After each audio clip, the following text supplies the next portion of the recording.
Hey everybody, what's up? It's Medic. I've had some requests to go over my MGT. Some folks have seen it before and asked what's under the lid of that Ford F-650 body. That body, by the way, is a Proline. I've also got Proline Masher tires, which are a 40 series, and the rims there, let's have a quick look at those rims. Those are Commando rims, I believe, from Proline. You can also see that I've outfitted it with RPM upper and lower arms for the suspension. We'll just unclip the hood here. We'll do the back ones. There we go. Just quickly remove this for you. Okay.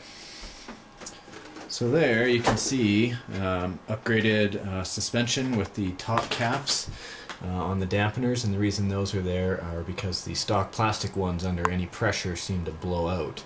I've also upgraded the springs there to handle a bit more load. I think those are the 5-pound springs, and of course the heaviest ones they have are these gold springs in the back. I like to put heavier shocks in the back and lighter ones in the front, of course, just so when I'm ramping or jumping I've got that stiffness right where I need it. So you can also see that I've got a Nova cooling head.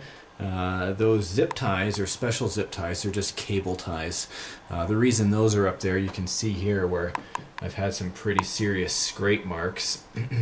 Those ties are basically there to protect the roof or the top of that cooling head.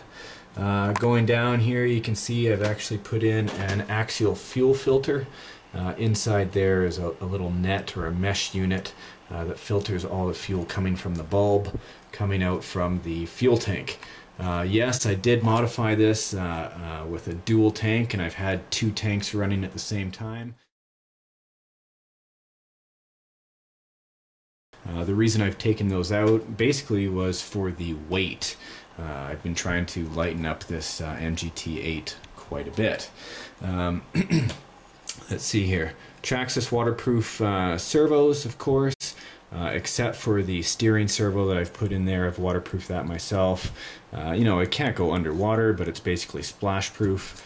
Got a Spectrum receiver with telemetry in there, as well as, let's see, as a whole, well, that's a pretty good ride by itself, I'd say. I've had lots and lots of extras on there at multiple times, but you know, they just didn't work out. The aluminum parts, you know, they look great, like these arms. I used to have these all in aluminum. These shock towers I used to have in aluminum and whatnot. They are not good for bashing. Any experienced RCer out there will tell you that aluminum tends to bend and stay bent when plastic and, for example, RPM parts are got a little bit of give to them before they actually snap. So seems to save money by going with RPM parts. Anyway, there's my Mgt 8.0. Thanks for watching.